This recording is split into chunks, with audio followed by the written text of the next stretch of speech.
griegos, egipcios, persas y romanos. Estudiantes: Daniela Badilla, Manuel Cascante, Oliver Sánchez y Jocelyn Zapata. Primero que todo, un punto a tomar en cuenta sería cuál es el significado de la asimilación. Bueno, según Rivero, utilizando la teoría del constructivismo cognitivo de Piaget, nos explica que la adaptación consiste en la equilibración progresiva entre dos mecanismos: asimilación y acomodación. De forma general, la asimilación biológica es el proceso por el cual el organismo integra elementos del medio en su propia estructura orgánica. La asimilación cognitiva remite a la acción del sujeto sobre el objeto, que supone una transformación e incorporación del objeto en función de los esquemas cognitivos del primero. Esto, en otras palabras, sería que explica el modo por el cual las personas ingresan nuevos elementos de sus esquemas mentales preexistentes, lo cual en el caso de los dioses es incorporarlos a otras culturas para su posterior aceptación por los habitantes, siendo esto una tarea difícil de realizar debido a que no es tan sencillo cambiar el pensamiento de una cultura ya establecida. Bueno, el primer punto a tomar en cuenta en el caso de los dioses sería Roma. Lo dividimos en tres secciones, que la primera sería la adopción, sincretización y por último la asimilación como tal. Otro punto a tomar en cuenta también sería los diferentes dioses que existían en la mitología romana. Los más importantes son los dioses superiores, Júpiter y Juno, aunque también existen otros como Saturno, Vulcano, Venus, Cupido, Neptuno, Minerva, Mercurio, Diana, Febo, Baco y Marte. También existen unos tipos de dioses menores conocidos por diferentes nombres, como los Lares, Manes y Penates. Estos eran hijos de Lara, que es una de las Náyades, y el dios Mercurio. Su función primordial era velar por el territorio en que se encontraba la casa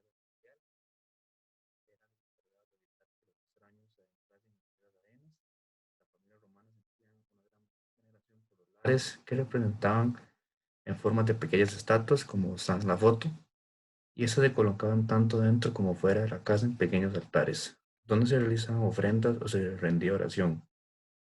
También existía una confusión debido a que los manes eran considerados también almas de los antepasados muertos. Bueno, entrando más en el tema de la adopción, leo la cita.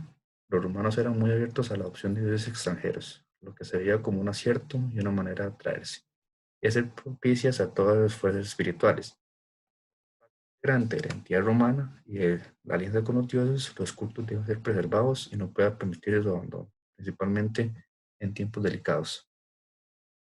En primera instancia con la adopción, vemos que los romanos contaban con una mentalidad de la adopción. Los dioses extranjeros eran bien vista, poniendo en primera instancia las relaciones de las fuerzas espirituales con las del ser humano, debido a que la relación de lo humano con lo espiritual lo veían como una parte fundamental para el cuidado de su vida en varios ámbitos, apoyando incluso a dioses extranjeros. Un ejemplo claro de, de esta relación entre lo espiritual y lo humano sería el cuidado de los cultos de los dioses lares, como se explicaba anteriormente, ya que eran los protectores de la familia y el territorio en que vivían.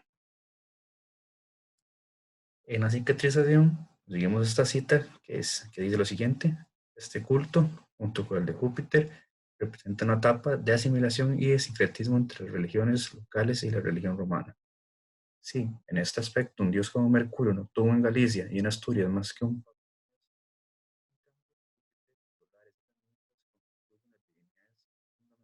sobre las que Roma pudo apoyarse para tratar de unificar la vida religiosa del noroeste peninsular.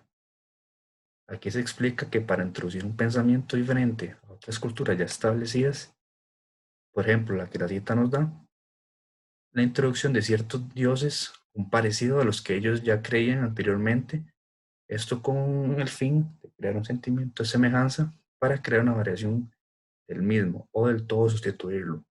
Y como en algunos lugares fueron tan aceptados mayoritariamente.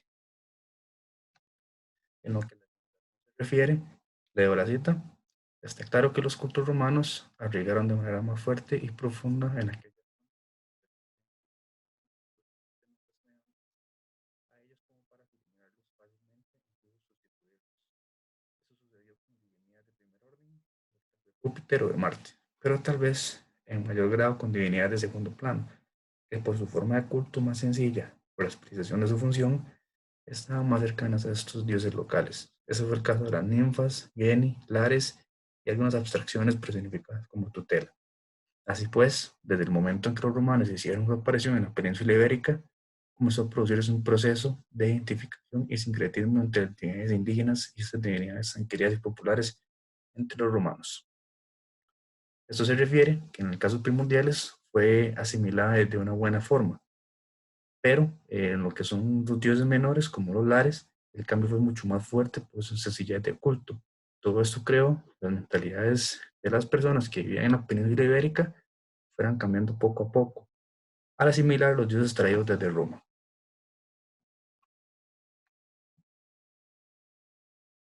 Como tercer punto, Grecia, la cual está dividida en adopción, asimilación y sincretización. En un primer momento, las divinidades griegas solían ser introducidas por los extranjeros que llegaban a la ciudad para comerciar y para vivir en las grandes polis. Aún así, también podían ser introducidas por propios ciudadanos de la comunidad griega que por diversas razones tenían conocimiento de los dioses de otras culturas. Se reconocía el culto por el decreto formulado por la asamblea. La introducción y aceptación de una nueva deidad no conllevaba la obligación de los ciudadanos a su culto, sino que se debía a que se respetara a todos estos dioses. Cada uno era libre de decidir si lo veneraba o no, sin que ello atentara con la religión comunitaria de la ciudad. En primer momento, la adopción. La opción conllevó adoptar a un dios de la polis procedente de otras culturas diferentes. Esta opción se realizaba tal cual era venerado y conocido en la cultura de que procedía. Leo la siguiente cita. Leyes sagradas, reglamentos de culto, creación de sacerdocios, adopción de nuevos ritos, incluso de nuevas divinidades. Los consejos y las asambleas de las ciudades deliberaban y votaban sobre estos puntos, al igual que lo hacían en materia de política exterior o de derecho civil. Sin embargo, como los problemas sagrados seguían estando rodeados de un halo de incertidumbre, se consultaba con gusto a los oráculos antes de decidirse. El decreto ateniense sobre las primicias de Eleusis invoca por 3 veces un oráculo de Delfos y a su lado menciona asimismo la costumbre ancestral que es en sí misma sagrada. Por otro lado, los poemas homéricos tuvieron un gran valor religioso, ya que suplieron la ausencia de textos sagrados y ordenaron el mundo mitológico griego. Estas opciones se debían a las migraciones y las guerras y al hecho de que en la época micénica cada ciudad y cada casa real correspondiente tenía su propia genealogía mítica de dioses y héroes. Asimilación. Esto conllevó la adopción de un dios procedente de otras culturas, pero introduciéndolo en la polis con rasgos y funciones griegas, asimilándolos así a los dioses que ya existían en la ciudad. Leo la siguiente cita. Después de haber observado diversos pueblos bárbaros, sus reflexiones le habían conducido a comprobar que los dioses son en suma los mismos en todas partes, cosa que no era el primero en haber descubierto. De ahí las numerosas asimilaciones de divinidades bárbaras, escitas, babilónicas, iraníes y sobre todo egipcias, a divinidades griegas, lo cual significaba que para Heródoto se trataba de las mismas divinidades con diferentes nombres. Esto es tan cierto que adopta el mismo de no hablar divinidades bárbaras, sino designándolas con el nombre griego considerado como correspondiente. Tales asimilaciones, por superficiales e inexactas que sean, representan el primer embrión de la historia comparada de las religiones que presumen la observación de las funciones divinidades y de la estructura de los panteones. Como ejemplo, producto de esta asimilación, se puede citar a la diosa Traci Bendis, asimilada en Artemisa por los griegos, con rasgos comunes a la diosa Traci, pero con diferencias que hacían propia de la comunidad helénica. Los griegos de Micénica recibían otras influencias, sus contactos culturales con los hititas son palpables. Por ejemplo, el culto a Zeus de la Ambrunda, Asia Menor, cuyo origen era el dios de los vientos hititas.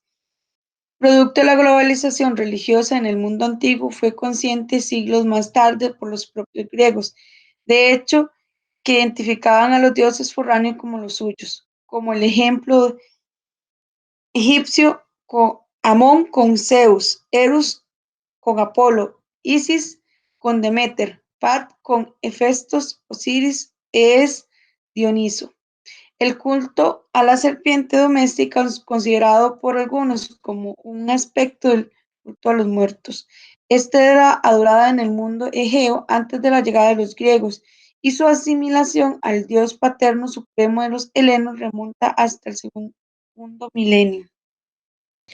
Sincretización. La sincretización es la unificación de varias divinidades y cultos que podían proceder de diversas culturas en una nueva imagen de divinidad.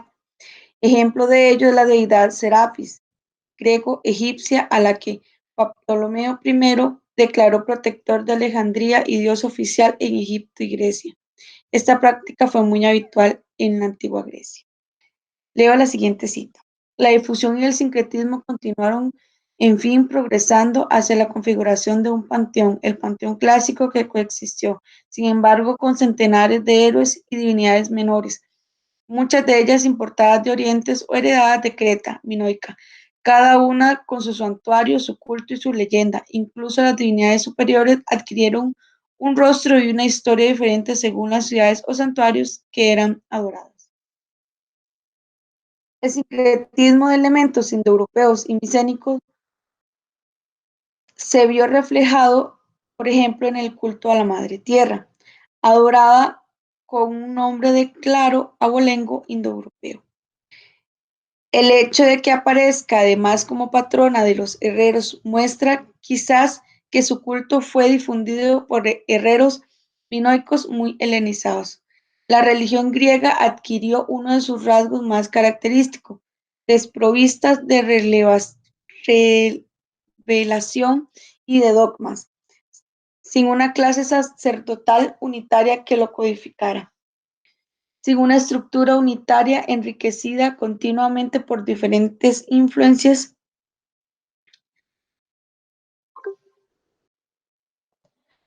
Ahora se va a hablar de Egipto y se van a tratar los siguientes puntos: sincretismos, religión y el poder, y el cristianismo. Egipto ha sido un territorio altamente transitado y por ende ha influido a varias culturas y religiones.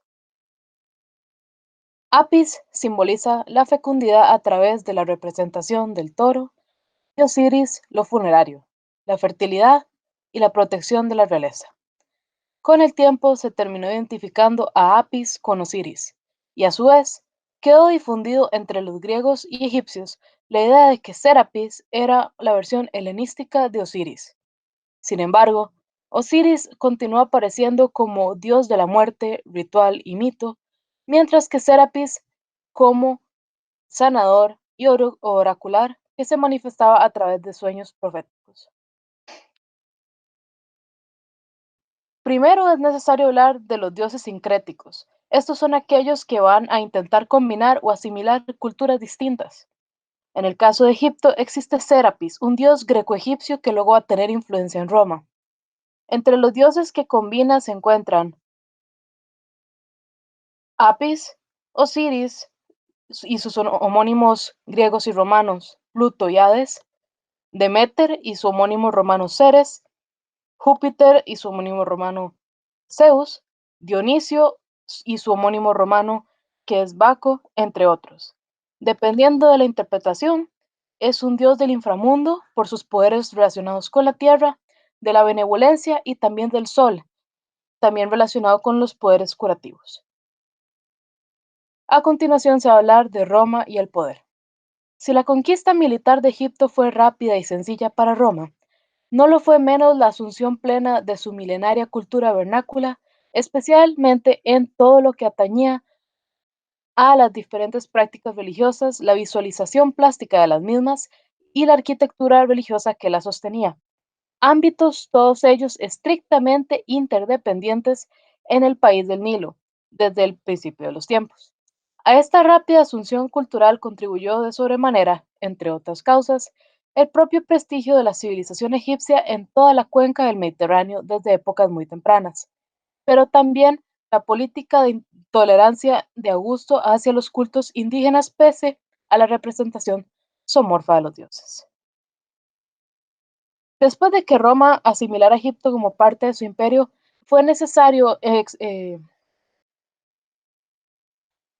poner en marcha mecanismos para que el poder romano fuera aceptado en Egipto.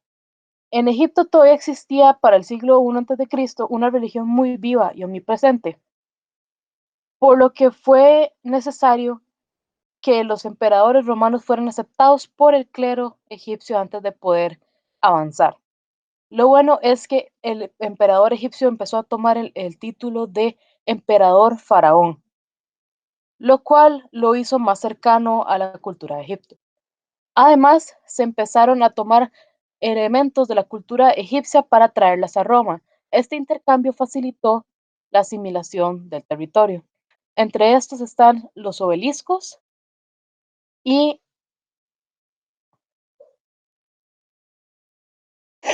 las diferentes iconografías egipcias. Aparte que se utilizaron templos para realizar festividades helénicas. Finalmente, añadiremos que la cultura egipcia no solo sirvió a los propósitos de los emperadores, en sus inicios la religión cristiana recurrió a grandes referentes de la sociedad egipcia para adquirir la legitimidad necesaria que les permitiría dotarse de una carga ideológica y doctrinal que resultaría fundamental para su posterior expansión y consolidación. Algunos de estos elementos y símbolos visibles en muchos casos en los viejos santuarios paganos fueron traducidos al lenguaje y a los símbolos externos del cristianismo, y de ellos hablaremos en el presente trabajo. Entre Egipto y la religión cristiana existen varios vínculos. Como se puede ver en la imagen en la pantalla, la figura de Isis y sus hijos están relacionadas con la Virgen María y la figura de Jesús. Además, ya hablando de patrocinado por las políticas de Teodosio, se empieza una campaña de deslegitimación de las culturas paganas por medio de la apropiación de espacios para la adoración como los templos y la reutilización de estos. Entonces se empiezan a construir iglesias en los espacios que anteriormente habrían sido templos o lugares funerarios. Además, se empiezan a crear leyes antipaganas que van a funcionar para terminar de desaparecer la religión, aunque tiene que considerarse que este fue un movimiento paulatino debido al alto arraigo que existía hacia las religiones paganas. El cuarto punto a tratar en esta exposición son los persas, el cual lo dividimos en tres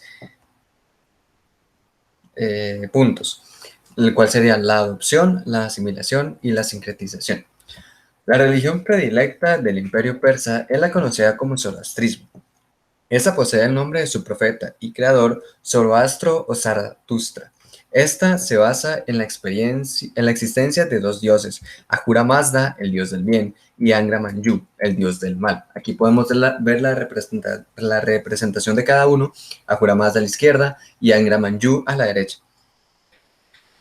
Esta religión se considera la primera religión monoteísta de la historia, ya que solo se le brinda culto o alabanza a Hormuz, con la finalidad de evitar los pecados, principalmente las mentiras, engaños e ilusiones embusteras. A su vez, esta es considerada como la madre de las religiones que hoy por hoy predominan en el mundo, como el cristianismo, el islamismo, el hinduismo, entre otras. Abarcando el punto de la adopción, pues como en la mayoría de las antiguas civilizaciones estudiadas, la religión forma parte fundamental de su formación político-cultural, y los persas con el zoroastrismo no es una excepción. En su libro sagrado, conocido como la Avesta, se nos presenta cómo el rey adopta esta religión mediante la mano de Zaratustra. En la siguiente cita. La fortuna empezó a sonreírle cuando Vishtaspa, el rey, se dignó de escucharle, y era que sin duda Ahura Mazda acabaría por decirse que de no ayudarle un poderoso todo sería vano, pues el terrible Angramanyu no le dejaría en paz. Y decidido a que el malo no ganase, se puso a protegerle de manera franca y abierta. Gracias a esta decisión, cuando caminó del palacio de Vishtaspa, le salieron al paso dos reyes infieles y tiránicos. Bastó que Zaratustra elevase sus ojos al cielo, al tiempo que recitaba una plegaria para que el puro, el creador, enviase un viento huracanado, que respetando al profeta, levantó por los aires a los que venían a cerrarle el paso, y de propina envió contra ellos una gran cantidad de pájaros que con sus picos y sus garras arrancaron toda la carne de los perversos, no deteniéndose hasta que los huesos, perfectamente mondados, cayeron por el suelo. Sin embargo, hay que tener presente que el rey mencionado previamente, Vishtaspa, es solo un rey mítico, ya que quien en realidad consolidó el zoroastrismo como religión oficial del Imperio Persa fue Ciro II o Ciro el Grande. Tratando el tema de la asimilación, en Persia, la religión, aunque de igual manera está dentro de las élites sociales, no se ejerce de la misma manera en que lo hacían la religión en otras civilizaciones. Esto debido a que el zoroastrismo no se imponía sobre el resto de religiones de los pueblos invadidos. Esto se puede apreciar en la siguiente cita.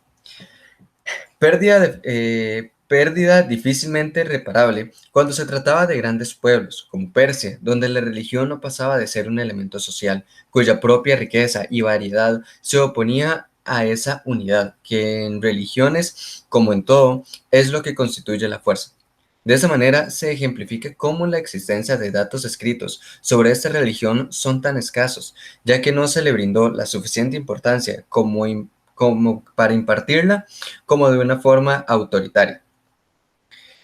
Abarcando la sincretización, pues la sincretización del zoroastrismo va de la mano con la consolidación dentro de las esferas políticas de este gran imperio y su propagación a lo largo del territorio de este, ya que como he mencionado previamente se adopta como religión al ser practicada por el propio rey.